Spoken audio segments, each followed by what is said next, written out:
Assalamualaikum warahmatullahi wabarakatuh. Saya Ariska Ramafatura Iva dari jurusan Tarbiyah Prodi BGMI. Di sini saya akan menjelaskan mengenai 8 standar pendidikan nasional.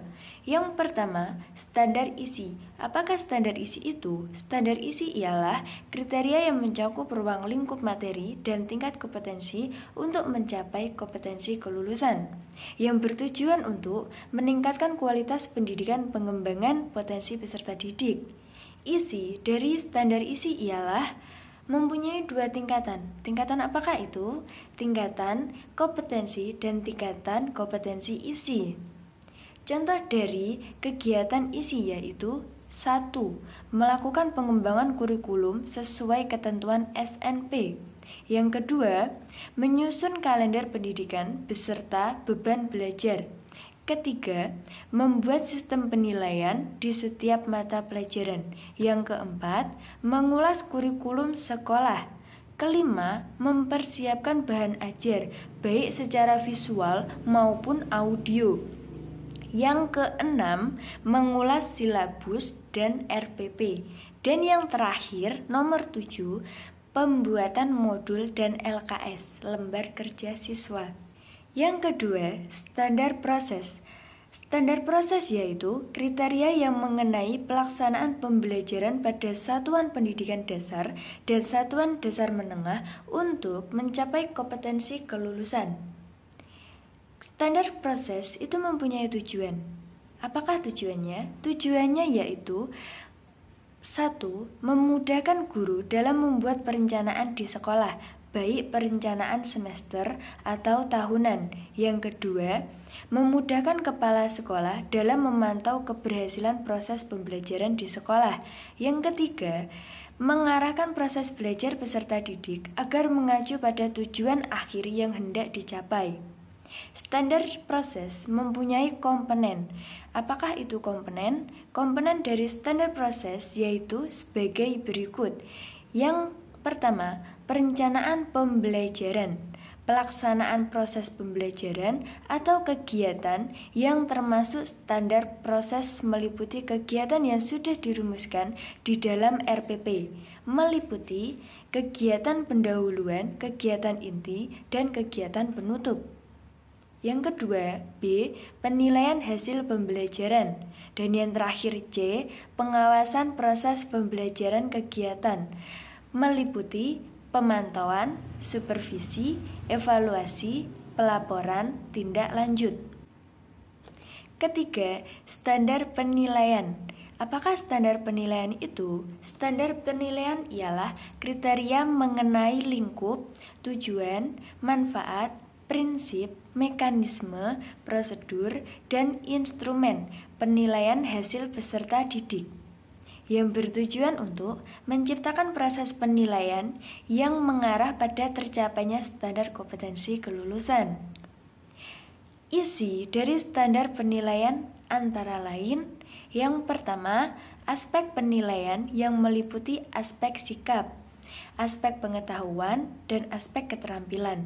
Yang kedua, prinsip penilaian antara lain yang sahih, objektif, adil, terpadu, terbuka, menyeluruh, dan berkesinambungan, sistematis, berancun kriteria, dan akuntabel.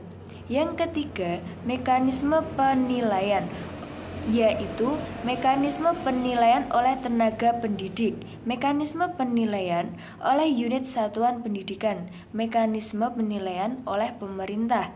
Yang keempat, prosedur penilaian meliputi prosedur penilaian aspek sikap, prosedur penilaian aspek pengetahuan, prosedur penilaian aspek keterampilan. Dan yang terakhir, 5. Instrumen penilaian meliputi instrumen penilaian oleh pendidik, instrumen penilaian oleh unit satuan pendidik, dan yang terakhir instrumen penilaian oleh pemerintah.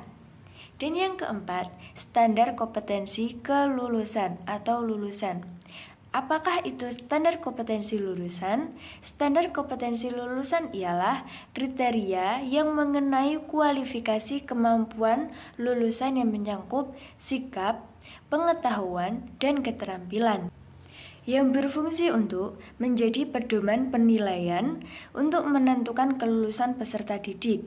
Yang kedua, menjadi pondasi dasar kecerdasan, pengetahuan, kepribadian, akhlak, dan keterampilan hidup mandiri. Standar kompetensi lulusan itu mempunyai ruang lingkup. Apa saja ruang lingkupnya?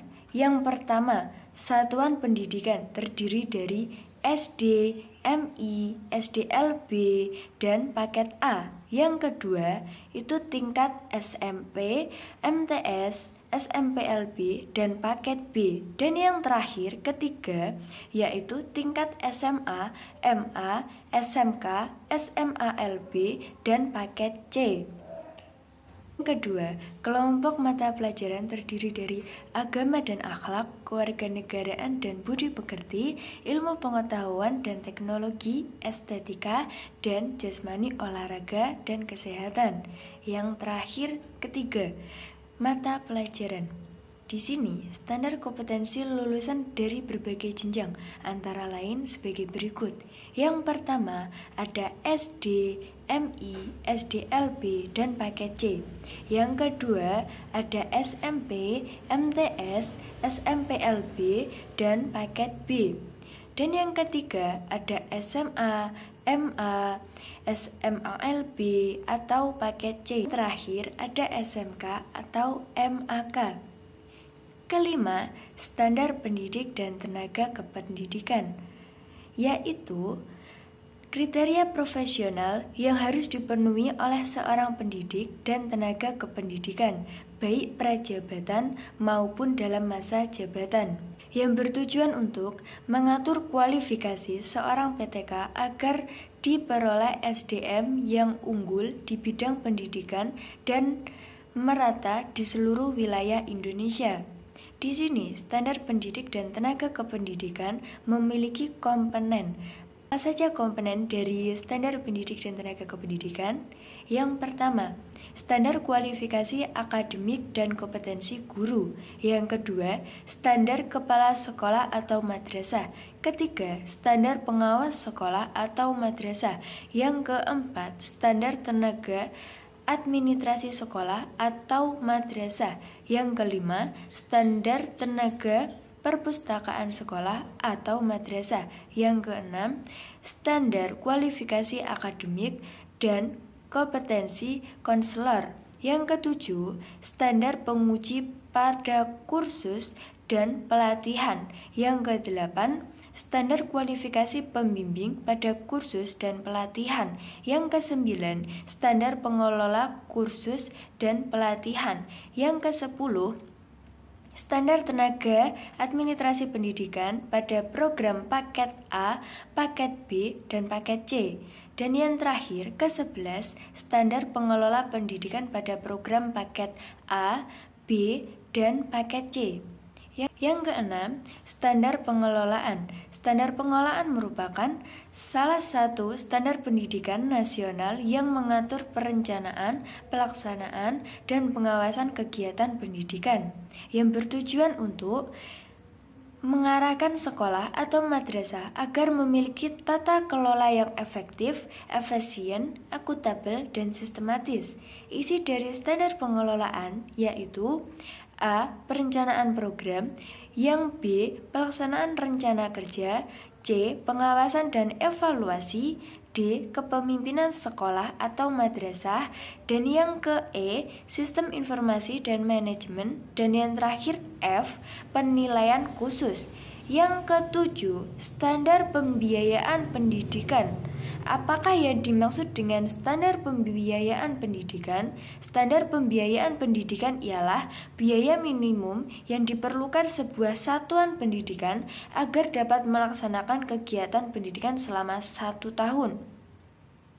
Di sini, standar pembiayaan pendidikan memiliki sifat dan karakteristik. Apakah sifat dan karakteristiknya? Yaitu pembiayaan operasional pendidikan. Hal-hal yang mempengaruhinya ada 2, yaitu faktor eksternal, faktor yang ada di luar sistem pendidikan, dan faktor internal, faktor-faktor yang berasal dari dalam sistem pendidikan. Di sini, standar pembiayaan pendidikan mempunyai metode. Apa saja metodenya? Yang pertama, biaya per lulusan. Yang kedua, biaya unit anak didik. Ketiga, rata-rata biaya kehadiran sehari-hari. Keempat, biaya rata-rata per kelas. Dan yang kelima, terakhir, recurrent cost rata-rata pendidik. Dan yang kedelapan, yang terakhir, di sini standar sarana dan prasarana. Apakah yang dimaksud dengan standar sarana dan prasarana?